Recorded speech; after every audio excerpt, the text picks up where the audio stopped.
Hello les amis, c'est Poképol, comment allez-vous? Aujourd'hui on se retrouve pour une vidéo d'un contenu un petit peu différent de ce qui est proposé sur la chaîne. On va faire une vidéo FAQ. Donc là par exemple, on m'a posé des questions sur Instagram, en message privé, donc dans mes DM, ou bien encore dans les commentaires sur YouTube. On va regarder tout de suite du coup la première question. Alors, salut Poképol, j'espère que tu vas bien et je suis désolé de te déranger. J'ai une question, je souhaiterais acheter ce Lugia qui est édition 2, je ne m'y connais pas trop en japonais. 300 € est un bon prix pour toi. Comment définir le prix d'une carte? Donc le prix d'une carte est définissable par un billet donc de référence que vous pouvez trouver. Comment? De quelle manière? Donc sur eBay par exemple, dans les ventes réussies, c'est simple, hein, vous allez donc vous cherchez une carte, vous tapez donc le nom, vous cliquez sur l'onglet vente terminé, vente réussie, et vous avez les prix auxquels les cartes se sont vendues. Attention, pour être sûr, pour vous faire une idée précise d'une cote, je vous conseille donc d'aller chercher plusieurs références sur la même carte et de faire à peu près une moyenne. Il peut en effet y avoir des ventes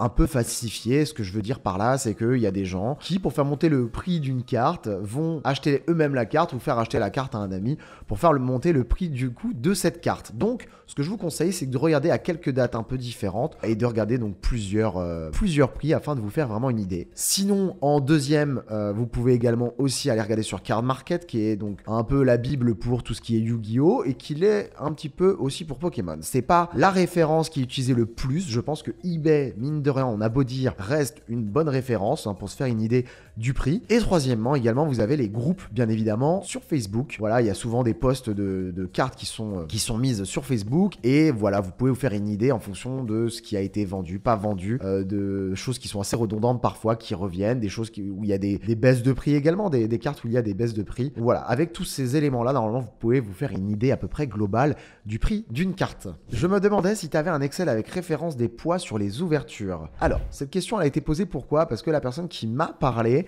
sait que j'ouvre pas mal du Block-X, de booster du Block-X, mais du coup, voilà, j'y connais un petit peu en Block-X, je suis pas expert, mais j'ai quelques références. Donc, un Excel, j'en ai pas encore fait un, le Excel est dans ma tête. Donc voilà, il y a beaucoup d'extensions que j'ai ouvert comme Gardien du Pouvoir, ça c'est vraiment la série que j'ai le plus ouvert. Je pense que je suis à plus d'une cinquantaine de boosters. Il y a Île des Dragons, j'ai ouvert une dizaine de boosters. Après il y a Team Magma, Team Aqua, il y a un peu de Fantomolon, du Rouge Feu Vert Feuille, enfin voilà. Donc je vais vous faire un petit point déjà sur ce que je sais. Gardien du Pouvoir, c'est une extension qui est très difficile à peser, voire impesable. J'ai ouvert un display il y a de ça à peu près 1 an et demi et je peux vous dire qu'on peut trouver des holos, des ex dans des poids aussi intermédiaires que dans des lourds. Pour ce qui est des stars, généralement, moi j'en ai encore jamais sorti, mais les cartes stars, vous savez, c'est la carte que tout le monde recherche en ce moment. Par exemple, dans l'extension Ex-Gardien du Pouvoir, il y a Aquali, Pyroli et Voltalistar. Une star tombe tous les 1 à 3 displays, donc c'est pas garanti dans chaque display. Et moi j'ai entendu un petit peu de tout. On peut avoir donc ces stars dans les légers intermédiaires le plus généralement. Mais voilà, sur IDD, par exemple, le Dracofeu Star est sorti dans des lourds, est sorti dans des légers. Et dans des intermédiaires, on en a eu la preuve avec Monsieur Pokémania qui l'avait sorti dans un booster à 17,15 grammes. Moi, ce que j'ai envie de vous dire justement pour avoir une garantie qu'un booster soit au moins léger, lourd ou intermédiaire, déjà, c'est ayez la référence du display. Par exemple, vous pouvez avoir un booster Île des Dragons à 17 grammes, ce qui généralement sera un booster léger, un intermédiaire à 17,15 qui sera donc un potentiellement lourd, et au-dessus de 17, 20, 25, on dira que c'est un lourd. Mais vous savez, d'un display de la même extension à l'autre, vous pouvez avoir un grammage de cartes qui est différent. Vous pouvez avoir un petit peu plus de papier, vous savez, replié pour la languette, un petit peu plus donc de grammage aussi là-dedans. Ce qui fait que d'un display à l'autre, vous pouvez avoir un lourd, je vais dire par exemple à 17,15 et un lourd à 17,40 par exemple. Donc voilà, si vous connaissez d'où provient le booster à la base, si vous savez que par exemple les 3-4 boosters que vous avez trouvés viennent du même display, déjà ça vous donne une idée. Un est à 17, l'autre 17,15 et l'autre 17,22. Ça sent bon. Si le booster fait 17 grammes et que vous n'avez pas de référence sur le display, peut-être que c'est un léger, peut-être qu'il est potentiellement lourd. Vraiment, moi pour exemple, là j'ai ouvert du Gardien du Pouvoir, un Art 7 qui était potentiellement léger. Les boosters faisaient 17, 17 et quelques et 2 à 17,30. On me l'a annoncé comme léger et j'ai eu une ex et une holographique. Donc ça ne veut rien dire les amis. Donc ayez la référence du display, pour moi c'est la garantie qu'il y ait quelque chose ou pas à l'intérieur. Tu es plutôt PSA que PCA ou un peu des deux? Alors, je vais pas casser du sucre sur le dos d'une société de gradation, mais à l'heure actuelle, moi je suis plutôt PSA. Pourquoi PSA? Parce que j'ai déjà testé PCA par exemple. PCA, je n'avais pas été déçu, hein. J'avais gradé des cartes il y a à peu près 2 ans. J'avais eu de la chance sur le temps de traitement de ma commande, ça avait mis 2 mois. Mais à cette époque-là, déjà, c'était du 6 à 8 mois, ce qui m'avait déjà un peu refroidi. Mais j'avais déposé mes cartes aussi en main propre. Enfin voilà, j'étais passé d'une manière à ce que ce soit un petit peu plus rapide. Et j'avais eu des notes qui étaient plutôt très cohérentes. Voilà, ils étaient un peu moins sévères qu'à l'heure actuelle. Hein. Ce que j'entends beaucoup, c'est que sur les alternatives qui sortent de booster, le 10 est quasiment impossible à avoir. Voilà, donc il y a eu beaucoup de fluctuations, beaucoup de... Voilà, ça a été un peu laxiste, un peu moins laxiste, etc. Donc voilà, moi je me suis tourné vers PSA parce que c'est simple, j'ai évolué dans ma collection, j'ai évolué dans ma vision des choses et les personnes qui m'entouraient gradaient chez PSA. Donc j'ai tenté PSA pour cette raison-là et franchement j'ai été ravi du résultat et j'ai été ravi aussi de cette vision un petit peu internationale, du fait que PCA soit en place depuis 3 décennies, grade déjà des cartes de basketball, de football américain et de d'autres TCG. Et voilà, c'est vrai que j'ai été ravi du numéro d'identification qui était apposé sur les cartes, du boîtier. Enfin voilà, je sais que c'est pas forcément le plus beau des boîtiers, hein, comme ce que beaucoup disent, mais moi j'étais satisfait du résultat. Et c'est vrai qu'aussi à la revente, ça se revend très bien. Il faut le dire, n'ayons pas peur des mots. Hein, Pokémon, c'est de la collection, mais c'est un business aussi. Et donc voilà, j'ai trouvé mon compte, moi personnellement, chez PSA à l'heure actuelle. J'ai eu ça, mais je sais pas trop s'il faut viser plus haut en grade ou 7, et bien en japonais, pour une bonne valeur. Alors, tout simplement sur le japonais, sachant que j'ai sorti des petites choses de booster, hein, sur du Expédition, du Aquapolis, donc des belles extensions, c'est assez compliqué d'être rentable sur le japonais. Pourquoi? Parce que dans les extensions japonaises à l'époque, il y avait une carte holographique dans chaque booster. Alors, c'est pas pour toutes les séries. Sur le set de base, ce n'était pas le cas, mais sur Jungle, sur Fossil, sur Team Rocket, sur d'autres extensions, mais je les connais pas toutes par cœur. Expédition Aquapolis, moi voilà, c'était des boosters lourds. Je dis pas qu'ils sont garantis lourds, mais voilà, les miens étaient lourds.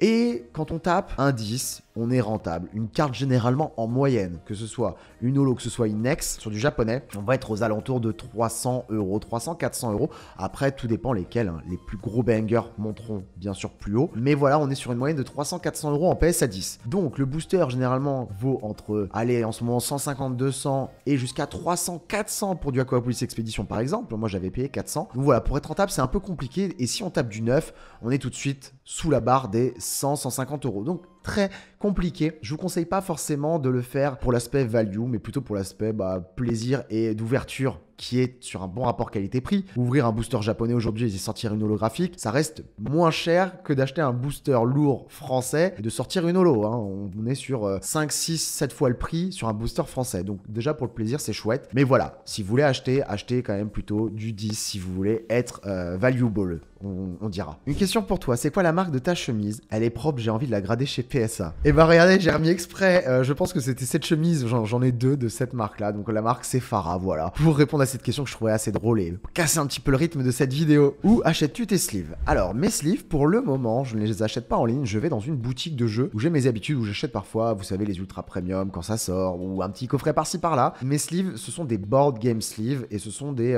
régulars, si je dis pas de bêtises, médium ou régular. Et ces sleeves sont vraiment très bien parce que déjà, elles ont un bon rapport qualité-prix, une très belle qualité de plastique, assez soyeux, assez épais, et elles ne sont pas donc trop serrées. Moi, j'ai essayé au début les Perfect Fit, mais du coup, ça serre un peu les cartes et parfois j'ai peur que ça les ondule un petit peu, les plie un petit peu.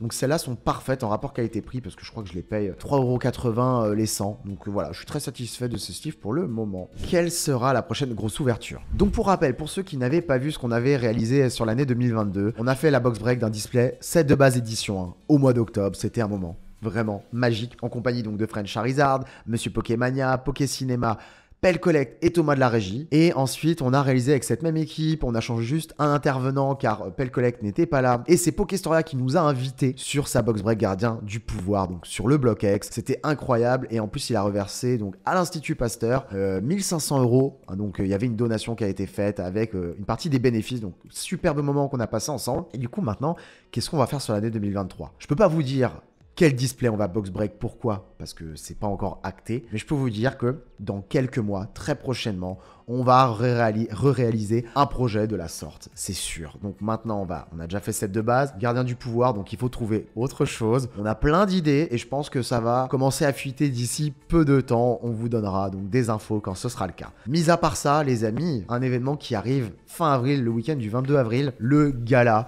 TCG. Donc voilà, deuxième édition du gala et on sera présent, on sera nombreux donc à cette journée, à cette convention et au dîner aussi le soir où là on va se faire plaisir. Donc ce sera de l'ouverture, du partage avec tous les collectionneurs. Donc voilà, si vous pouvez venir à cet événement, ce serait très chouette quand même qu'on s'y retrouve. Ce sera le prochain gros événement de l'année. Et puis pour la box break, on vous donnera des infos très prochainement, c'est promis. J'espère que cette vidéo un petit peu différente du contenu que je propose généralement vous a plu. On se retrouve bien évidemment pour du contenu exclusif sur la chaîne Poképole très prochainement. De belles ouvertures et d'autres choses, un nouveau concept qui sortira très prochainement. Je vous dis à très bientôt, belle journée à vous et c'est ciao!